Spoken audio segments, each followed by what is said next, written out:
A sanctuary for healing and wellness is turned into a theater of unspeakable horror. I get a voicemail that says, please call me back. Something happened at the clinic. Someone came in, shot and killed one, and then shot and killed the other, and walked out. A murder investigation raises questions about a booming industry's seedy underbelly. We were really beginning to lean towards what's going on within the clinic. Was this a legitimate business? And a tale of unhinged jealousy reveals that sometimes a broken heart can never be healed and outrage never tamed. I'm like, listen, this is not a joke. You can't be playing about that. None of this was on accident. He planned this. I don't even think calling him a monster is the best description. I know he's sick in his head to be able to do something like that.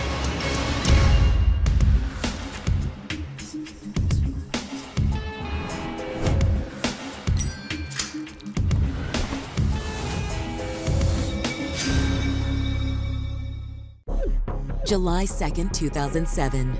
It's a steamy summer evening in Orlando, Florida, when Joan Lacey stops by the chiropractic clinic she owns with her husband, Eric. My aunt usually would go to the clinic around that time. That was her usual thing. Daniel? Gigi? Joan's niece, Griselda, is supposed to be working that day, but she's nowhere to be found. As Joan proceeds to the reception area, she encounters a shocking scene. Daniel? Daniel! Oh my God! When she got to the reception area is when she observed the victim slumped over the computer with blood around him. The man lying motionless in a pool of blood is 20-year-old Daniel Rivera, the clinic's massage therapist. Terrified, Joan calls out for her niece. She found Daniel. She was worried about Griselda. Griselda's car's still there. Joan races outside, fumbling for her cell phone. Eric, you need to get here. Orange County Sheriff's Office received a 911 call from a male caller advising his wife had been to the business and observed a subject surrounded by blood. Within minutes, police respond to the gruesome scene. That's what a body is. They came in and they discovered the male, who was at a desk with his head down, and he was deceased. The victim was shot point blank in the back of the head as he was sitting there playing a game of solitaire. A frantic Joan Lacey desperately informs police that her niece, Griselda Gigi Casamajor, was supposed to be at the office that day. But where is she? We're trying to reach Gigi and she's not answering. Please help me. For law enforcement and loved ones alike, it's an answer that's still yet unknown. And when investigators bite into that mystery, they'll find a rotten core of terror and threats, blood and broken promises. When it started getting ugly, it was a surprise. It was like Dr. Jekyll and Mr. Hyde. For Griselda Casamajor, life began in 1980 in the Republic of Haiti. Griselda was the daughter of Haitian-born parents. She was the second of 3 children. Her parents taught them kind-heartedness, grace, charm. She's an amazing person. She had a smile that lit up a room. But for Griselda, life was far from easy in those early years. When she was about 9 years old, her father was killed in a home invasion. Growing up in a place like that, where she used to live, I don't think she will want to stay there. I think that when the opportunity presented Griselda to come to the U.S., she jumped on it. About 21, she decided she wanted to just come into the States, and that's when she moved. Fortunately for Griselda, she had her aunt and uncle, Joan and Eric Lacey, ready with open arms, not only to welcome her to the vibrant city of Orlando, Florida, but to provide her a job that would soon become her passion. Our aunt and uncle owned the chiropractic clinic. She was the receptionist there. If you need anything, just let us know, sweetie, okay? Thank you. Griselda could be counted on by her aunt and uncle to charm anyone who walked through the clinic's doors. She was the heart, I would say, of the clinic. She was so welcoming. She makes sure that everyone's comfortable and everyone has what they need. Griselda had great dreams, maybe own her own clinics eventually. And as she came into her own as a single woman in her early 20s, Griselda was equally captivating outside of work. Every man who saw Griselda was in love with her in a second. Griselda She's beautiful. Griselda will make the impression. She will turn the heads. Every man will try to talk to her or try to take her out on a date. But Griselda wasn't the type to play the field. Griselda always wanted to have a family. I know she have dated a few guys, and maybe in a quest to find love and to have that one guy that she knows that was the right person. In August of 2006, Griselda met a young man who she thought might fit the bill. 27-year-old supermarket clerk, Drenell Joseph. Drenell and Griselda met at a club. Do we know each other? I don't think so, but it feels like we should. When I saw him, I was like, yes, you guys gonna be together. Because the way he dressed, Griselda loved to see men. Smell good, wear expensive clothes. When Griselda first met Drenell, she fell for him right then and there. Drenell was that guy that she's been looking for. From that night on, Griselda and Drenell were inseparable. That was the first guy that I actually seen Griselda have such a huge interest in. And they had a long distance relationship. He lived in South Florida. Whenever he had a free weekend, he would travel up or she would go down south. So that's the relationship that they had. By early 2007, the young lovers took their whirlwind romance to a monumental next level. Drenell moved in with Griselda around end of February, early March. He lives in Homestead. He comes down for a weekend and he just decided one day he was gonna move to Orlando. Griselda was very much in love, very happy. But for Griselda's friends and family, the biggest surprise was yet to come. In March of 2007, she shared the unanticipated news. Griselda wasn't feeling good, and then she's like, Molina, you know you're gonna be an auntie. Like, she stopped joking. Like, no, I'm not. You're gonna be an auntie. Griselda's pregnancy was a shock to her. She took a while before she started telling people. But just as Griselda and Drenell were readying themselves for the unexpected gift of parenthood, tragedy struck. She called me and said, I lost the baby. I'm like, what do you mean you lost the baby?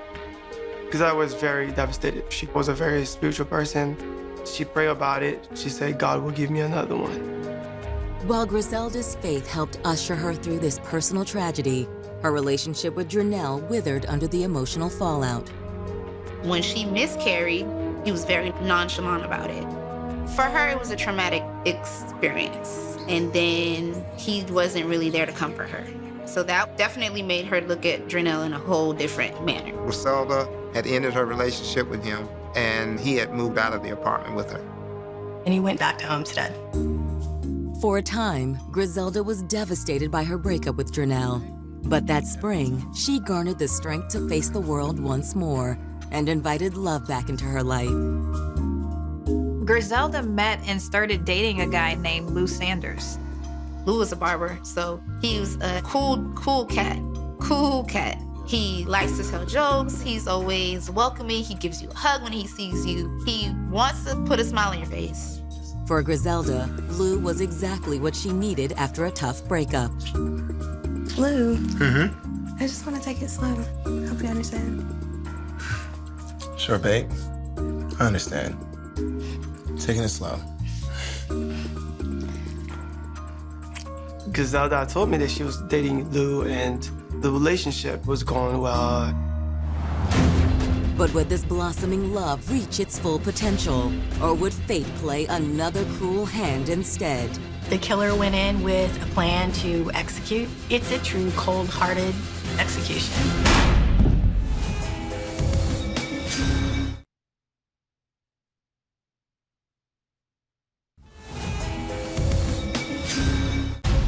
July 2nd, 2007. Authorities are securing the scene of a grisly shooting at a chiropractic clinic in Orlando, Florida. Massage therapist Daniel Rivera is found dead at his desk, and 27-year-old Griselda Casamajor remains missing. Joan Lacey was telling police that her niece was missing. She wasn't answering her phone. It wasn't until police swept her building that they knew what happened. Hello, Sergeant. There's a reception desk right there at a window, which where you would go into the business. She was up underneath the reception desk. She was shot in the top of the head. Go ahead and start us an ambulance. We've still got one alive. They end up finding her, and she's gasping for breath. She's still breathing. So at that point, an ambulance is called. It's okay. Help's on the way. Griselda Castlemajor was rushed from the scene to the hospital where she was treated and she expired. For the families of both victims, the news is heartbreaking. My sister tells me that Griselda had been killed. And that's about like 8 o'clock. And my world came crashing down. I didn't want to believe it, really.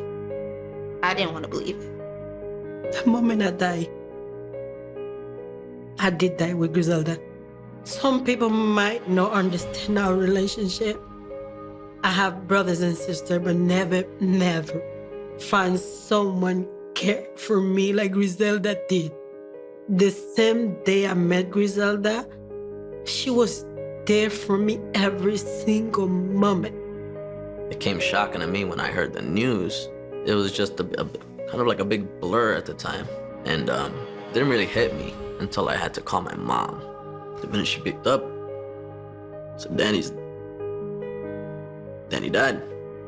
Danny's been shot and he's dead. I just couldn't believe it. That was the worst part, was his mother's reaction. I just remember her just wailing. And it was horrible. The worst was watching his mom, by far. Back at the crime scene, investigators are meticulously scouring the clinic for clues to the killer's identity and motive. What we got here, officer? Hey, detectives. When we got here, we found one body over here. He's already deceased. And as we started looking around, we found another female over here. She was still alive. She's already been transported to the hospital. But it seems whoever killed Daniel and Griselda left few clues behind. There's no fingerprints. There's no DNA to get from anywhere. The only blood that's on the scene is the blood of the two victims. The male, he was observed sitting at a desk within the reception area. And on the screen of the computer was a solitaire game. The killer walked in the front door, immediately walked into the office, coming up behind Daniel, and shot Daniel in the top of the head and killed him. Daniel never saw it coming. Detectives surmise the gunshot alerted Griselda to what happened, and she tried to get away. He then turns to Castlemajor, the female victim in the office. She obviously had a little time to react, attempted to conceal herself under the desk, and he shot her there. It's apparent that she was trying to get away from whoever was perpetrating this crime. As for a motive, authorities know it's much too early to rule out anything. We have two different people there, with two walks of life. Who was the intended target? Were both the target, or was it just one? Were one of these victims just in the wrong place at the wrong time? Now, the aunt is the one that discovered the body, and she is waiting out in the back parking lot. Thank you, officer.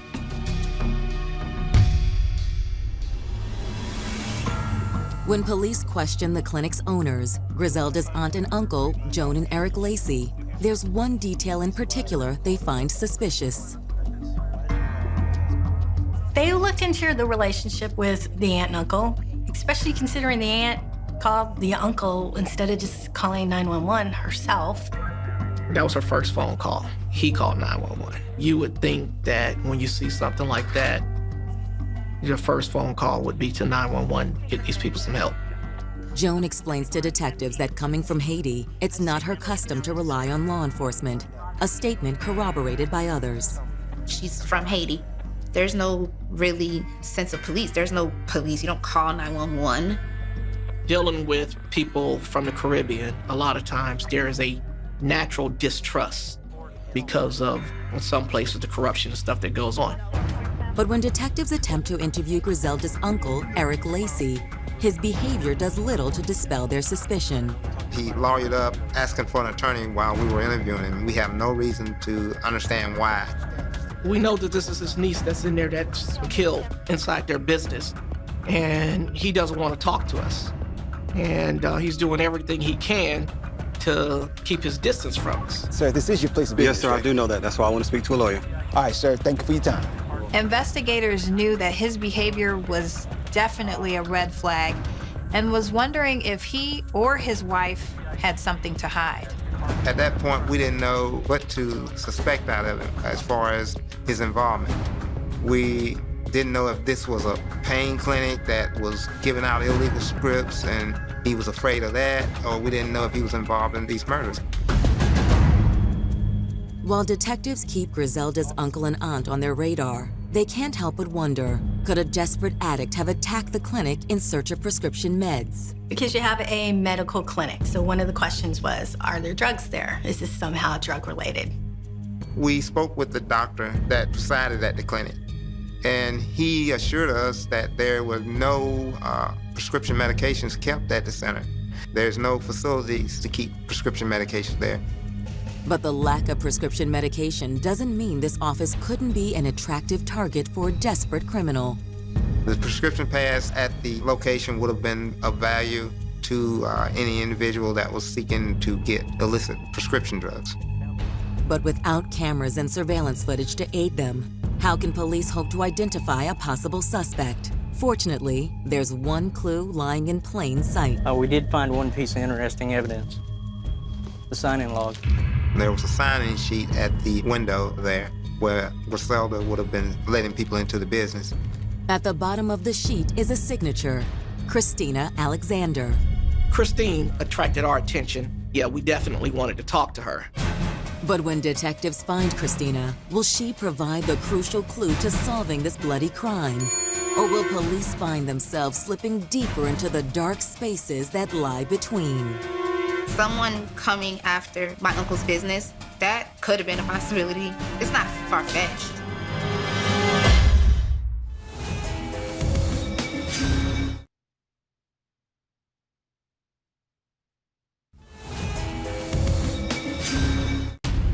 The shooting deaths of Griselda Casamajor and her co-worker Daniel Rivera have rocked the city of Orlando, Florida, and police are investigating every viable lead in search of a motive.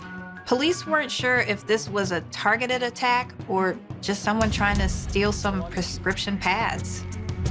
But now, one discovery may just help this investigation gain some much-needed traction. There was a sign-in sheet with a name on it, Christina Alexander. They didn't know who she is or even if she had anything to do with these murders. It doesn't take detectives long to track down Christina and bring her into the station for questioning. We met with and talked with Ms. Alexander, and she explained that she had came to the business around 5:45 p.m. When she was at the business, she seen Daniel at his computer leaning down on the table. Sir, are you awake? Christina was unable to revive what she perceived as a negligent employee dozing on the job, and she says she left the premises. She thought Daniel was asleep. Unbeknownst to her, Daniel had already been shot and killed. You didn't see anyone else there? No. Detectives can't help but wonder if her story is an indicator of something underhanded, especially when Griselda's uncle, Eric, seemed so reluctant to talk to police. I'm thinking there was a shady element to it, to the business. I'm looking around, and one thing I notice is, this place looks very generic. There's not a lot of equipment in here. And you just sign in and leave, yeah, that is strange. It's unusual. If you're not gonna receive the treatment and you're gonna leave, then why sign in? To us, that was an indication that this may have very easily been just a location you go to in order to continue to get your pain medications. Investigators know if Eric Lacy is involved in any shady business, he may have made some enemies along the way. If there was criminal activity going on there in the business, giving fake prescriptions, doctors' prescriptions to get medications for pain that is not needed, then we have to believe that someone may have come in there for that reason and killed him. Someone coming after my uncle's business, that could have been a possibility. It's not far-fetched. Definitely somebody wanted to hurt my uncle in any kind of way. I mean, his niece, that could have been a possibility. But as authorities scour the clinic's patient files and business records, they find no evidence of any illegal practices, and therefore no identifiable suspects with a possible grudge. We looked into could it be someone from the business, but we were able to rule that out. As detectives search for a new lead, the fact that there are 2 victims gives them a host of other angles to consider. There's a possibility that either one or both of them were targeted, and it had absolutely nothing to do with the clinic. Authorities turn to Daniel Rivera's family and friends in the hope that they might reveal something about Daniel's life that can shed light on this brutal attack. Mrs. Rivera, we know this is a very difficult time for you, so we're going to do everything we can to find out what happened to your son. Now, you are his brother? Yeah, we're twins. And you are? I'm Daniel's girlfriend. When was the last time either of you spoke to him? According to Daniel's grieving girlfriend, Elise Hansen, she had been on the phone with Daniel a short time before the shooting. Daniel and his girlfriend were on the phone. It's sort of at around that time of day, Daniel would call her. I remember him saying there was, I believe, 1 or 2 patients left to come in and that they were going to finish up the day and that I would see him soon. I was very much expecting to be woken up from my nap from either a phone call from him or just him at my front door. What time was this phone call? It was about 5:20. They had narrowed down a time frame of when they knew Daniel was still alive because he was talking to his girlfriend on the telephone to when Griselda's aunt found him. They kept asking us, is he in fights with anybody? Is he in a gang? Has he, been in trouble recently? Is there anybody that's mad at him? And I just kept saying, like, you don't know who you're talking about. This is Danny. Everybody knows him and everybody loves him. By all accounts, Daniel Rivera was a beloved, hardworking young man who had recently started off his career as a massage therapist. Daniel was always upbeat. Anytime we walked in a room, if he didn't know you, he was gonna go up and talk to you, introduce himself, give you a high five, whatever the case is. He was the life of the room. Danny was so good with people, it was hard not to like him. So for someone to shoot him, I couldn't grasp it. Why? With Daniel's family at a loss as to a possible motive, investigators turn their attention to Griselda. A picture was starting to develop that Griselda may have been the person that was targeted. The position of the bodies made it seem like Griselda was the target because she's the one who's underneath the desk in a fetal position where he's just shot an immediate contact wound from the head, and then it's as if the person's going after her and she's trying to get away from them. And what authorities will discover next is that one woman's heart may very well have led her to dangerous liaisons. He had spent a significant amount of time in Orlando away from his wife with Griselda.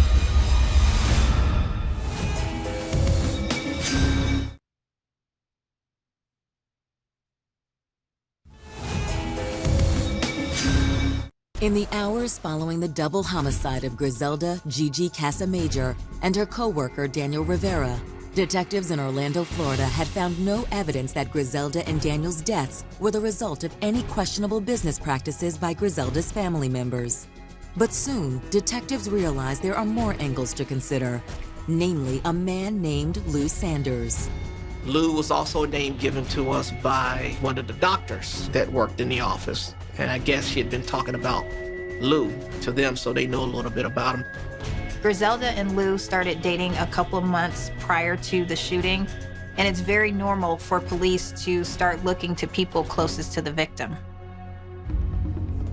Detectives reach out to Lou Sanders on the chance Griselda's murder may have stemmed from good love turned bad.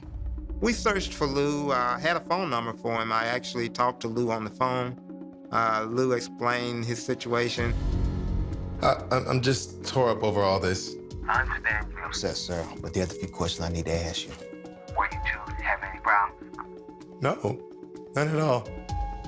Is it possible you could tell me your approximate whereabouts on July 2nd? I was out of town visiting my family. I'm sorry. This is just too much. I checked in his phone records indicate that he was in that location at the time of this homicide. The location that Lou was at was nowhere near the homicide. After Lou's story checks out, the investigation is back at square one. But then detectives receive a tip that reveals Griselda was no stranger to romantic entanglements. I was contacted by a female by the name of Michelle.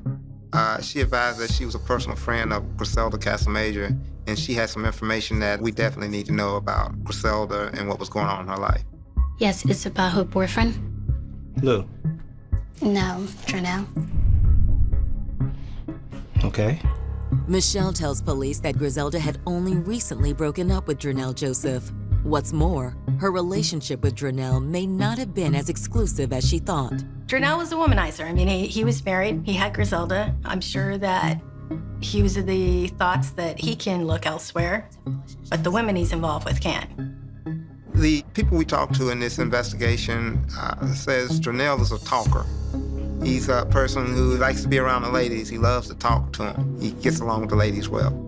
If Dronell was juggling more than one woman, police know there's a strong possibility of a jilted lover being pushed to extreme measures. There's a lot of possibilities. The wife may be outraged and wanted to kind of take her out of the picture, or why not? The wife, we would definitely have to look at her because we have now what we call a love triangle. So would she have a reason? Yes.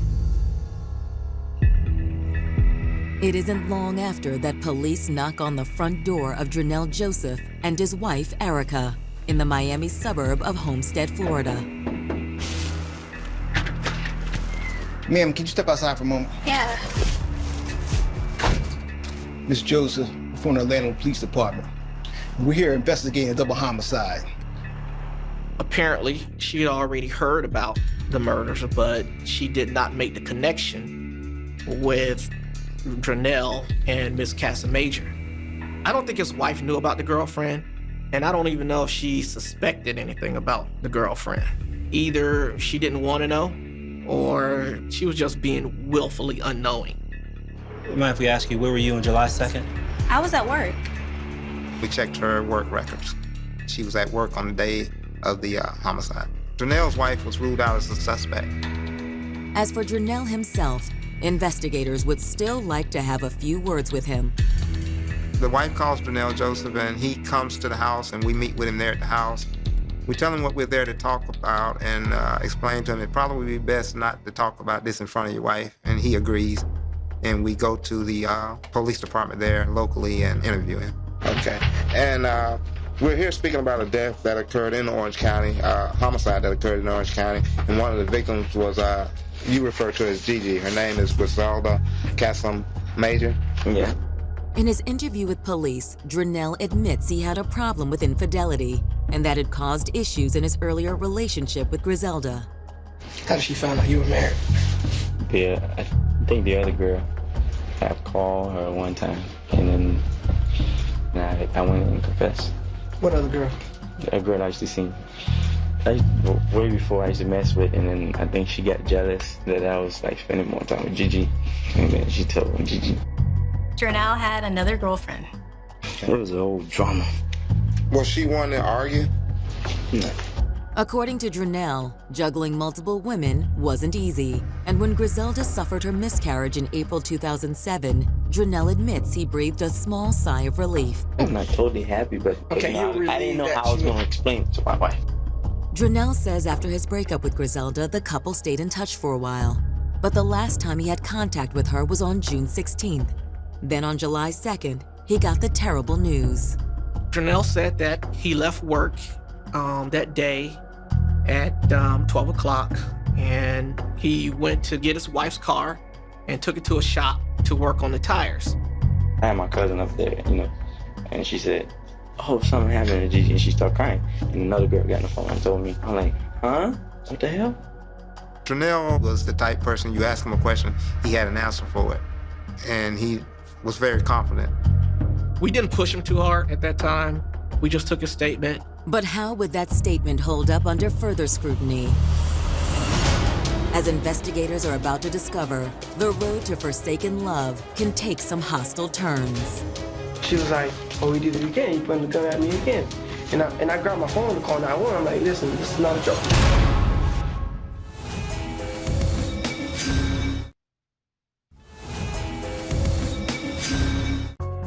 More than a week after the shooting deaths of 27-year-old Griselda Casamajor and her co-worker, 20-year-old Daniel Rivera, the cries for justice have reached a fever pitch. We went through the motions of, we're not gonna get justice. We don't know if Daniel and Griselda's murderer will ever get caught or be brought to justice. For investigators, the central question remains the same. Had some random criminal carried out these murders, or did someone else have it out for Griselda? Unfortunately, in the case of a player like Drenell, a trail of vengeful hearts offers plenty for law enforcement to pursue. Investigators know one possibility is a woman Drenell Joseph mentioned in his interview with police, another lover of his named Maggie Barrett. According to Griselda's friends, Maggie Barrett suffered a burning jealousy of Drenell's relationship with Griselda. Maggie was stalking Griselda. Cause she's like, what are you doing with my man? Drenell is my man. He was with me first. Detectives learned that the conflict between Maggie and Griselda had once nearly resulted in a public brawl. I remember Griselda used to go to a club, and Maggie was there one time too. And Griselda crew with Maggie crew almost fight at the club. Could Drenell's other girlfriend, Maggie, so incensed on finding out about Griselda, have gone into a murderous rage? She could have been mad enough. She could have. That's a possibility. But before police can move on that information, Griselda's friends pass along a tantalizing piece of gossip, one that is all about Drenell. We received a phone call from one of Casa Major's friends. She started to tell us that this guy was very controlling, he was jealous. She had witnessed threats that he had made to her. That really put Zeda in a situation where she would start questioning whether or not this relationship was for her and whether or not she wanted to stay with him. I think the more possessive and jealous Drenell became, the more Griselda realized, I really need to be out of this relationship. She ended up breaking up with Drenell. Police learned that in April 2007, Drenell moved out of the apartment in Orlando and went back to Homestead. But apparently, he had a hard time letting go of Griselda. In May, we go to Miami for Haitian Flag Day weekend. She didn't go to Miami for him. This was just her group of friends, and he shows up. Because this was an annual trip for Griselda, Drenell knew she wouldn't be hard to find. Hey, ladies, need a ride? What are you doing here? Can I just say hi? Besides, this is my town. Hop in. Fine. Can you give us a lift downtown? They didn't have a ride to Carnival, and she figured she'd, get him to give her a ride. According to Griselda's friends, what at first seemed like a friendly ride quickly turned unsettling. Drenell and Griselda was having a conversation, and he said that, I still love you, right? And she said, but I'm dating somebody else. And then that's when he started getting mad. What do you mean, yes? And his expression changed. Who told you could talk to somebody else? I can do whatever I want. Drenell said, you will never have a man. I'm gonna be your man for all of your life. And then she told him, no, you will not. He said, I promise you, you will never be with anybody else. Take us downtown. Friends say after that incident, Griselda took drastic measures to ensure Drenell got the message. After the Haitian festival, Griselda's back in Orlando, Griselda's working, and then she's doing things to sever this relationship. She's changing her lock, she's changing her phone, she's trying to get away from him. When they talked to Griselda's friend, Freddie Carlos, detectives learned Griselda wasn't merely separating herself from a heartsick ex, but someone she considered potentially dangerous. The relationship between Casa Major and Drenell Joseph was described as it become volatile. They argued, and at one point, supposedly, Mr. Joseph had pulled a gun on Miss Casa Major and pointed it at her. One day she came to church, and she was like, oh, you did it again. You pointed the gun at me again. And I grabbed my phone to call 911. I'm like, listen, this is not a joke. You can't be playing about that. It's a compelling story, but detectives wonder if Drenell had posed such a threat to Griselda, why hadn't she contacted the police? The answer, it turns out, was simple. She was in the country illegally. She couldn't come forward and make a report, because that way that could have got her in trouble or even have put her on deportations.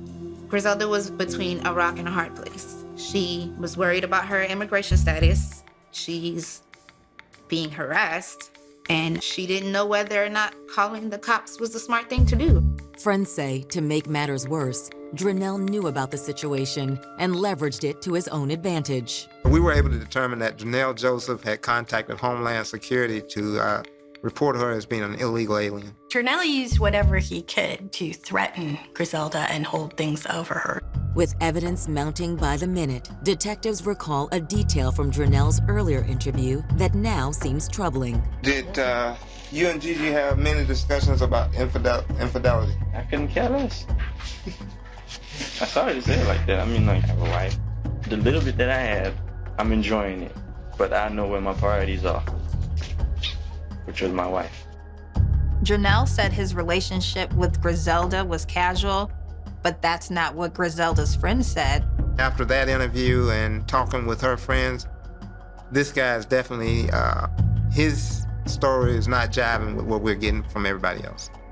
All of the friends, and I mean all of her friends, says that this guy was fixated on just having her, that he's gonna leave his wife and stay with Griselda.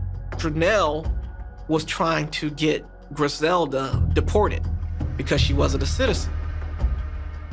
Now, we talked to Drenell, and she's an insignificant woman to him. Why are you going through all this trouble to have her deported? You know, to me, that seems like a vindictive move. And as detectives prepare to follow up on Drenell's alibi, their suspicions are corroborated by a shocking piece of evidence. The note was found at Griselda's home by her aunt and mother as they were taking her property from the house. This note was found amongst some of her personal papers. It said, hey, go talk to this guy if something happens to me. Go talk to Drenell Joseph. If you're reading this letter, I'm dead and Drenell did it. When I found out that she had written a note, I was devastated. I was devastated. Authorities now have their primary suspect, but before they can bring him in, they'll have to separate fact from fiction. He told us that he left work after 12 o'clock, and we knew he left earlier than that. Then we began to think that, well, Drenell may be lying to us.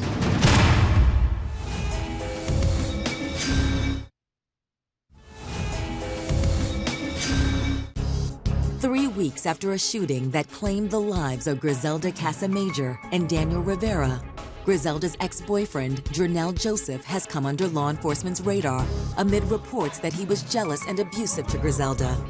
While police have recovered a note by Griselda seemingly implicating Drenell in any future crime against her, there's still the question of his alibi. Drenell talked about he went to work at the store, and he was there till about noon. Then he went to get his wife's car and work on the tires, and that took up until about 4 p.m. And that's in Homestead, Florida, which is over 4 hours away. If that were true, there's no way that he could have committed that crime. The murders took place between 5:20 and 5:40. We went to the Homestead Police Department and met up with a detective there who took us to the store where Drenell Joseph works. There we interviewed the manager. They find out he actually quit his job that morning, so he wasn't at work. For investigators, the discrepancy is too hard to ignore. With Drenell caught in a lie, police subpoena his phone records. His phone records we thought would indicate if he'd come to Orlando or not. They got a court order to get his cell phone records to see where he's gonna be. My first time I opened his phone records, I immediately went to the time period when the homicide happened. One of Drenell's undoing was the fact that he decided to talk during his drive up the turnpike. It clearly shows that he traveled from Miami to Orlando between 12:30 and he was here about around 4 something on the 2nd of July. I was so happy to see that it was like looking at a trail on a map. With Drenell's established history of threatening behavior, as well as evidence placing him in Orlando on the day of the crime, authorities move quickly. The Orange County Sheriff's Office has a felony squad that makes the felony arrest for it. So they accompanied us to the Homestead area where Drenell Joseph lives. He was taken into custody. Drenell was arrested July 27, 2007. He's arrested for first-degree murder, so he's placed in jail with no bond. When he was arrested, it was a relief.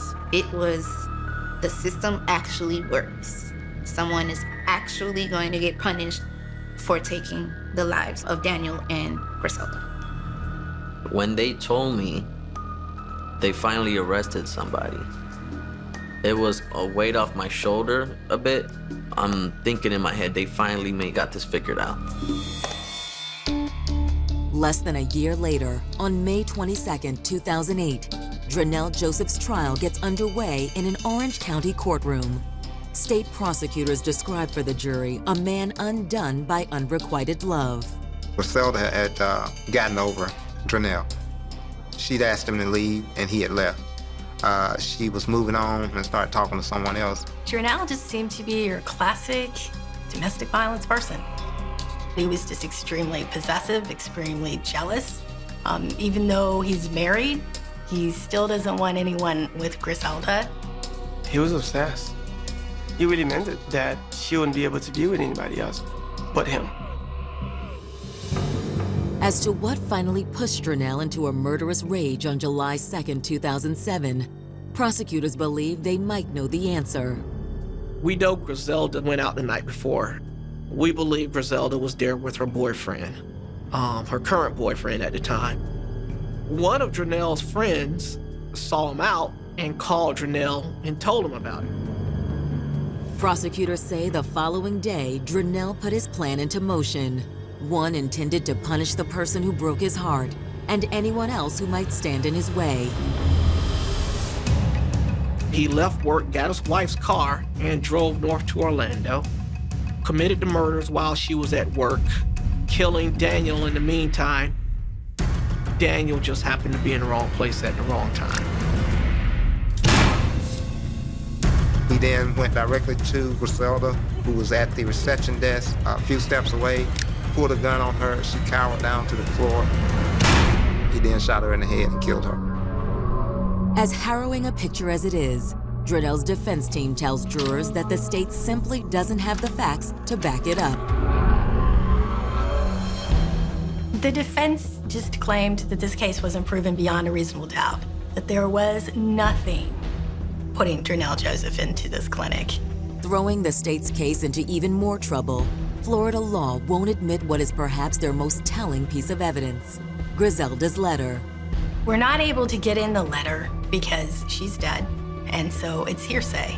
It's frustrating because when you're trying to connect all the dots for the jury, that's a very damning piece of evidence. That somebody basically from their grave is able to point the finger at their killer when we don't have an eyewitness who can do that. The prosecution counters by asserting Drenell's cell phone records, combined with eyewitness accounts of his behavior toward Griselda, paints a sufficient picture of guilt. The investigators created a map to show him coming up. We had to then sort of weave the story for the jury so they could clearly see and develop a lot on the motive. The prior threats he made, threats with the gun, sort of putting the dots together, which is exactly what the cell phone tower map did. The phone records was basically the thing that said everything Drenell Joseph told us was a lie. After days of testimony, the jury retires to deliberate Drenell Joseph's fate, while friends and family of the victims wait anxiously in the courtroom. I was nervous about the verdict. Because there was no physical evidence, I was nervous about getting a guilty verdict. I remember the judge saying there were to be no outbursts in the courtroom. And I reached over to his mom's hand and his twin brother's hand and just thought, we can do this. Drenell Joseph was found guilty of 2 counts of murder. When the jury came back and they said he was guilty, oh my goodness, it was just... like, finally, like, this is over with. It was a relief. The guilty verdict was a relief. He was sentenced to 2 life sentences for the murder of Griselda Casamayor and Daniel Rivera. No parole, no nothing. That's it. He's life. He's in there forever. While the bereaved can rest easier knowing justice is done, nothing can bring back Griselda Casamayor and Daniel Rivera. For the family, it's a hollow victory. But the lesson resounds, to hold your loved ones close and to always speak your heart. The last word. So I always tell people, When you have a conversation with someone, make sure your last word will be great because that might be your last word for life.